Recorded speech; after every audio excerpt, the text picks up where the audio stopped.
வீட்ல இப்போ உடைஞ்சு போன பொருட்கள்லாம் கொஞ்சம் அதிகமா சேர்ந்துருச்சு சார். அதான் அதுக்கு அதனால இவ்வளோ வேலைகளையும் என்னால தனியா செய்ய முடியாதுங்க சார். நீங்க உத்தரவு கொடுத்தீங்கன்னா யாரையாவது உதவிக்கு கூப்பிட்டுப்பேன்.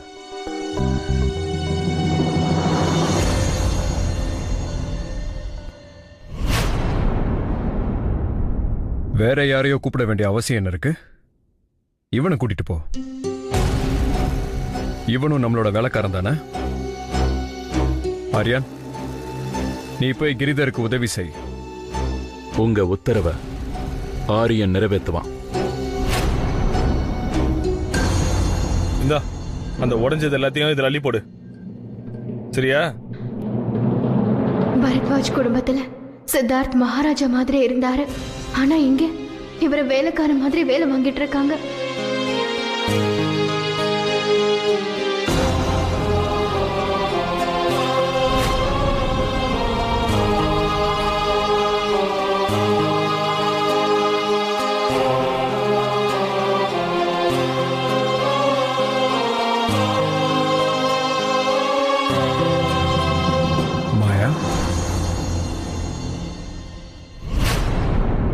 எனக்கு தெரியும் நீ இதெல்லாம் ரோஹிணியால தான் அனுபவிச்சுக்கிட்டு இருக்கன்னு.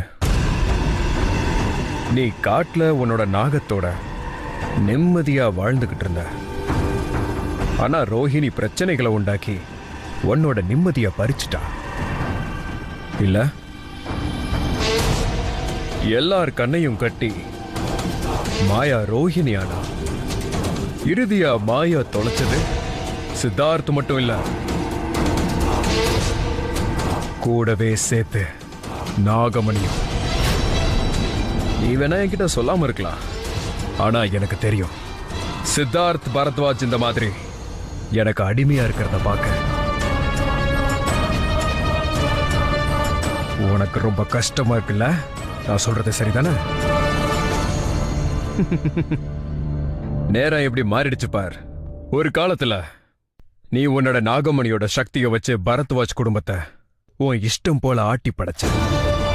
இன்னைக்கு அதே குடும்பத்தை சேர்ந்த ஒருத்தனை சித்தார்த் என்கிற ஆரியன், இவனை என்னோட அடிமையாக்கி என்னோட ஷூவை துடைக்க விடுவேன். என்னோட வேலைக்காரனா நான் நடத்துவேன்.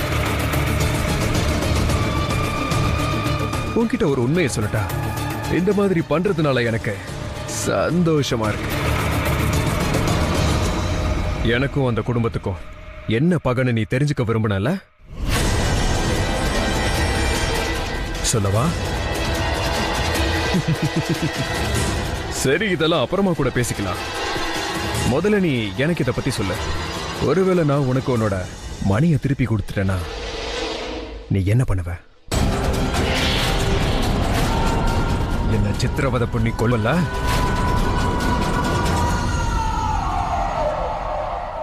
நீ என்ன செய்வியோ அதேதான் நான் பரத்வாஜ் குடும்பத்துக்கும் செய்ய விரும்புறேன். உண்மையை சொல்லணும்னா ரொம்ப ரொம்ப மோசமான ஒரு நிலைமையை அவங்களுக்கு கொடுக்க விரும்புறேன். வேண்டாம்.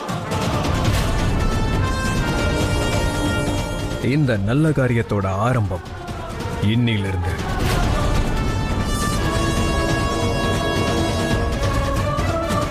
நீ இந்த போன்ல இருந்து ஒரு நம்பருக்கு டயல் பண்ண. அப்புறம் நான் என்ன சொல்றேனோ அதை மட்டும் தான் நீ சொல்லணும். நான் யாருக்கு போன் பண்ணணும்? அப்படி என்ன பேசணும்? சொல்றேன். ஏன் இவ்வளவு அவசரப்படுற? என்ன நடக்கணுமோ அது நடந்தே தீரும்.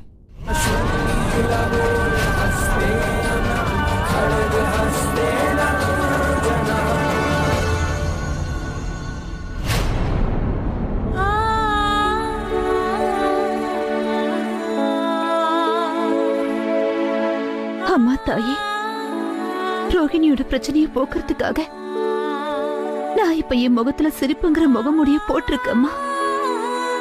ஆனா என்னோட மனசு ரொம்ப வலிச்சுக்கிட்டு இருக்கு. பிரேம் கோபப்படுறதையும் அவரு என்ன வெறுப்பா பாக்குறதையும் என்னால தாங்க முடியல தாயே. என் மனசு உடைஞ்சு போச்சு.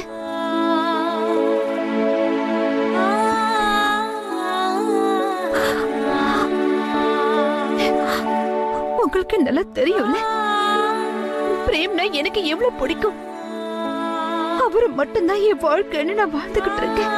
ஆனா அவரு என் மேல கோவத்தால என்கிட்ட முகம் கொடுத்து கூட பேச மாட்டேங்கிறாரு. அந்த வழியை என்னால தாங்க முடியலம்மா. அம்மாடி சீமா, ஏமா இப்படி ஓயாம அழுதுகிட்டு இருக்க? கவலைப்படாம இரு, எல்லாம் சரியா போயிடும். நான் சொல்றத நீ கேக்குறியா?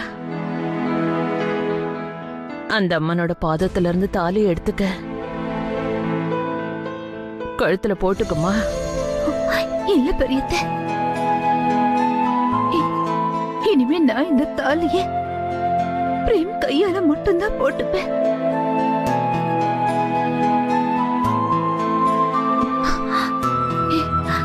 இத்தனை நாள் நான் பொறுத்துக்கிட்டேன், இன்னும் கொஞ்ச நாள் தானே. எனக்கு தெரியும் அந்த துர்கா தேவி என்ன நிச்சயமா கைவிட மாட்டாங்க.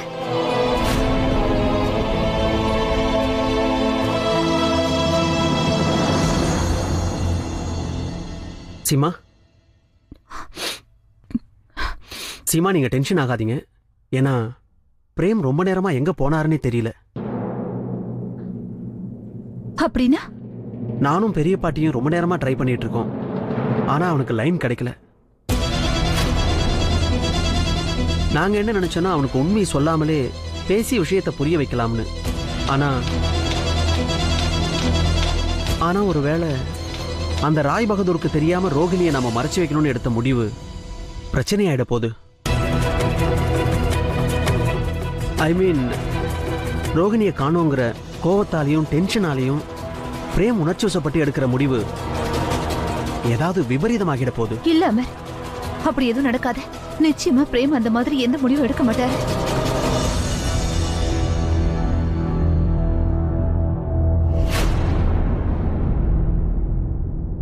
முடியாது. நீ சொல்ற மாதிரி நான் பேச மாட்டேன். நான் உன்கிட்ட கேட்கல, உனக்கு கட்டளை இடுறேன். நீ போன் பண்ணிதான் ஆகணும். அதுவும் புத்திசாலித்தனத்தை பயன்படுத்தாம மறுக்காம. அடிக்கடி நீ என் அடிமைங்கிறத ஞாபகப்படுத்தி நான் உன்னை மிரட்டுறது எனக்கு சுத்தமா பிடிக்கல மாயா. இப்போ அடிமைகளுக்கு என்ன இருக்கு? அவங்க செத்தா என்ன, வாழ்ந்தா என்ன? அதனால முதலாளிக்கு எந்த பாதிப்பும் இல்லை. ஆனா ஒண்ணு, அடிமை இறந்து போறதுனால தன்னோட சொந்தக்காரங்களுக்கு ரொம்ப வேதனை ஏற்படும்.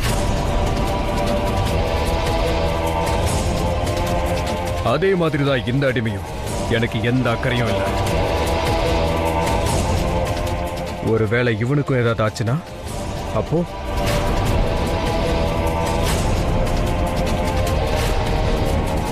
அநேகமா நான் சொல்ற நம்பருக்கு நீ போன் பண்றதுல எந்த பிரச்சனையும் இருக்காதுன்னு நினைக்கிறேன்.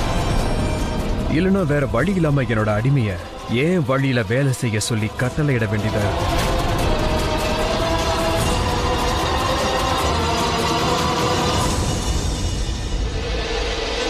ஆரியன்,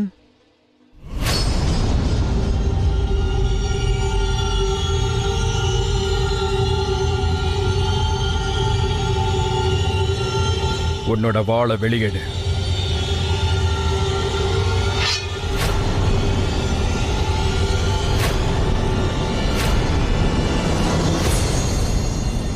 அப்புறம் மாயாவோட இந்த அழகான கையில வெட்டு.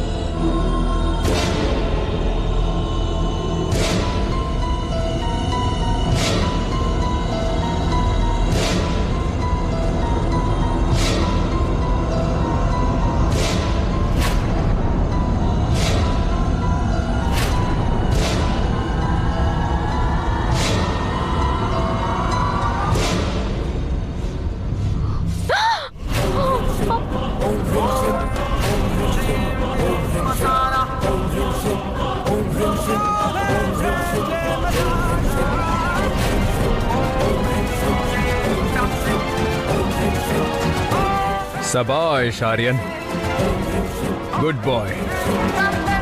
இப்போ இந்த வாளை உன்னோட கழுத்துல வச்சுக்கோ.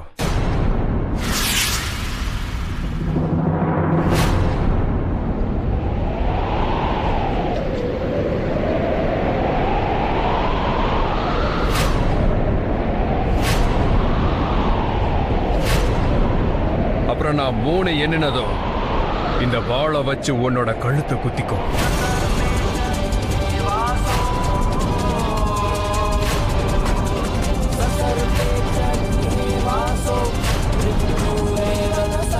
ஒன்னு,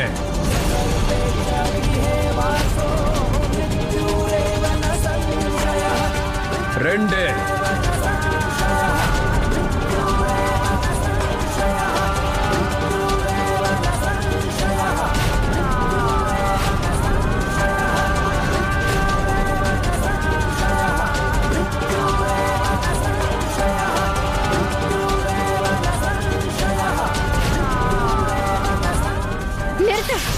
'நிறுத்து ஆரியன்.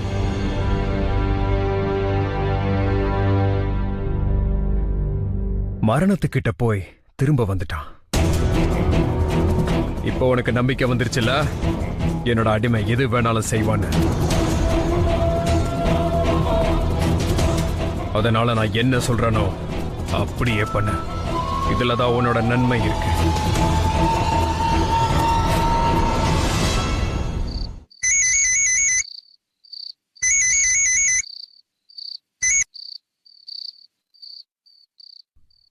ஹலோ, பிரேம் பரத்வாஜ்.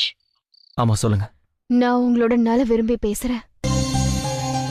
நான் உங்களுக்கு ரொம்ப முக்கியமான விஷயம் ஒன்று சொல்ல விரும்புறேன். ரோஹிணி பரத்வாஜ் வீட்டை விட்டு காணாம போனதுக்கு காரணம் உங்களோட மனைவி சீமா பரத்வாஜ் தான்.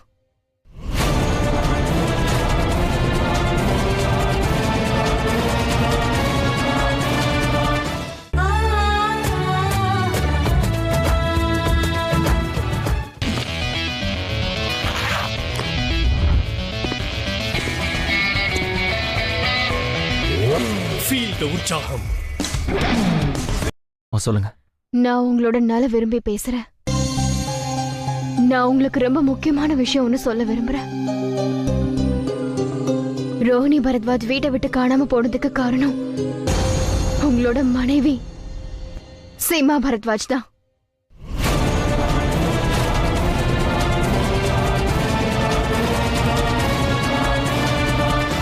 நீங்க யார் பேசுறீங்க? நான் யார் பேசுறேங்கிறத பத்தி நீங்க கேட்க வேண்டிய அவசியம் இப்ப இல்ல.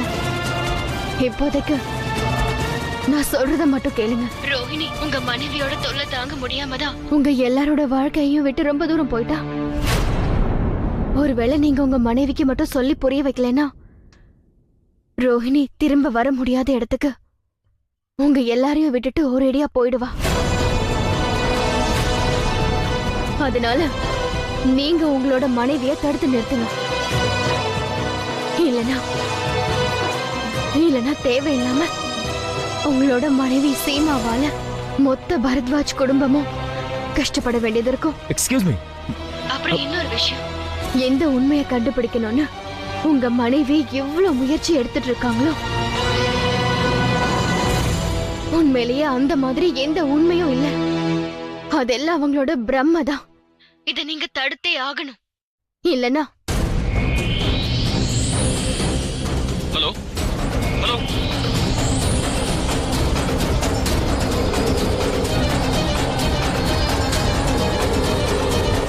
பாவம் பிரேம் பரத்வாஜ் அடிக்கடி நமக்கு போன் பண்ண முயற்சி பண்ணிட்டு இருப்பான். ஆனா அவனுக்கு லைன் கிடைக்க போறதில்ல. நம்மளோட உண்மையான விளையாட்டு இப்பதான் ஆரம்பமாக போகுது. இப்போ இந்த விளையாட்டை இங்கிருந்து ஆபரேட் பண்ணுவோம். ஆனா இந்த விளையாட்டு நடக்க போறது பரத்வாஜ் ஹவுஸ்ல. மாயா, உனக்கு தெரியுமா நம்மளோட ஆரியன் அடிமை பரத்வாஜ் ஹவுஸுக்கு போக போறான். ஆனா அதுல ஒரு ட்விஸ்ட். இவங்க சித்தார்த்தா போகல, இவன் நம்மளோட அடிமையா போக போறான். இவங்க போனதுக்கு அப்புறமா நம்ம சொல்றதுதான் செய்வான். இல்லையா ஆரியன்?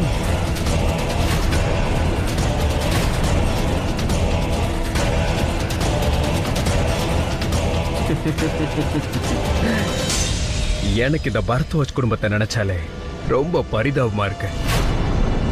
நீ ஒரு காலத்துல அவங்களுக்கு பெரிய எதிரியா இருந்தவ, இன்னைக்கு துணையா இருக்க. அப்புறம் அவங்க புத்திசாலி செல்ல பையன் தன்னோட குடும்பத்தோட பாதுகாப்புக்காக தன் உயிரை கூட பணைய வைக்க தயாரா இருந்தவன் இன்னைக்கு அந்த குடும்பத்துல இருக்கிறவங்களோட உயிர் எடுக்க போறான்.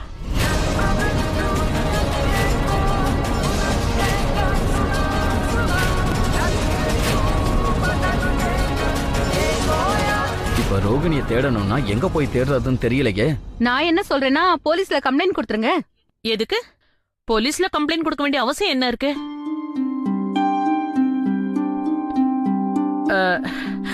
நான் எதுக்காக சொல்ல வரேன்னா, இதனால நமக்கு தேவையில்லாம அவமானம் ஏற்படும்.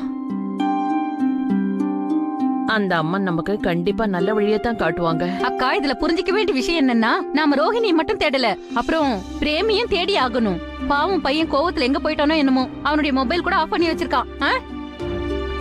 அம்மா, சித்தி, நான் சொல்றத கேளுங்க. நம்ம உடனே போலீஸ்க்கு இன்ஃபார்ம் பண்ணி தான் ஆகணும். ஒருவேளை உங்க எல்லாருக்கும் இதுதான் சரின்னு பட்டுச்சுன்னா இதே செய்யுங்க. அப்பா, நானும் சந்தீப்பும் உங்க கூட வரோம்ப்பா. சரி வாங்கப்பா, நாங்க போயிட்டு வரோம். பிரேம்,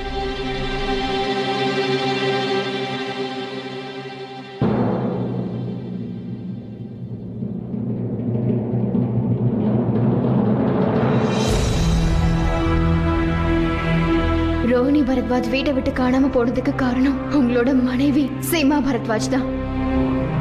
என்ன மன்னிச்சிருங்க பிரேம், ஆனா இந்த இன்வெஸ்டிகேஷன் நிச்சயமா நடந்தே தீரும்.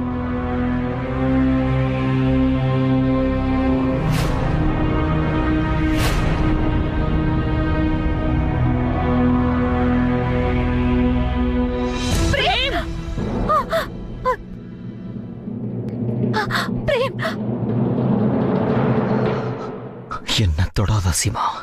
பிரேம் ட்ரிங்க்ஸ் சாப்பிட்டு வந்திருக்காரா?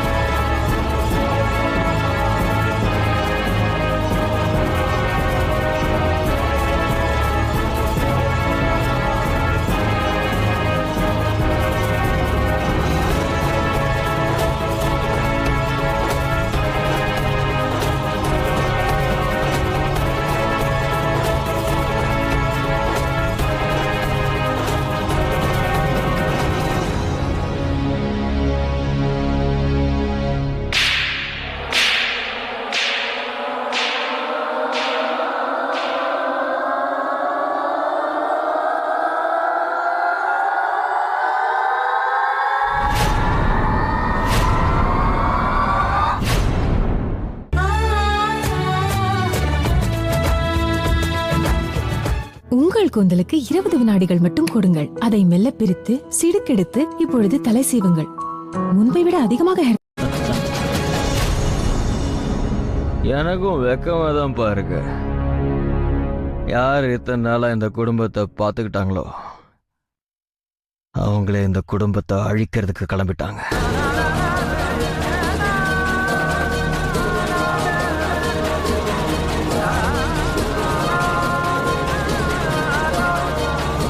சீமா அவ இஷ்டத்துக்கு நடந்துக்கலாம்னா நான் ஏன் இஷ்டத்துக்கு நடந்துக்க கூடாது? பிரேம், ஏன்பா இப்படி எல்லாம்? நீங்க மட்டும் எதுவுமே பேசாதீங்க பாட்டி.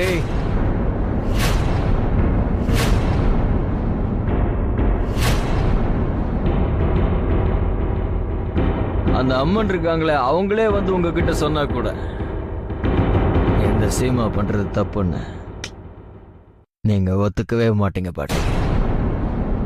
ஏன்னா சீமா உங்களோட செல்ல மருமகல்ல, இவளை நீங்க விட்டு கொடுக்கவே மாட்டீங்க.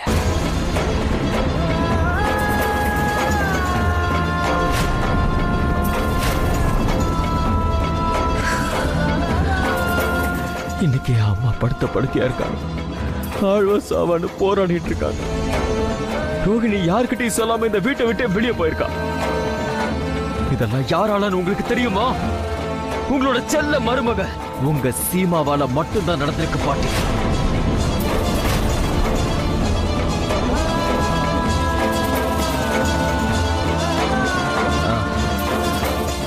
ஆனா நீ கவலைப்படாத சீமா. இனிமே நான் உன்னை நிறுத்த போறதும் இல்லை, தடுக்க போறதும் இல்லை. நீ என்ன வேணா பண்ணலாம். ஆனா ஒண்ணு, நான் கண்டிப்பா உனக்கு ஒரு தண்டனை கொடுப்பேன்.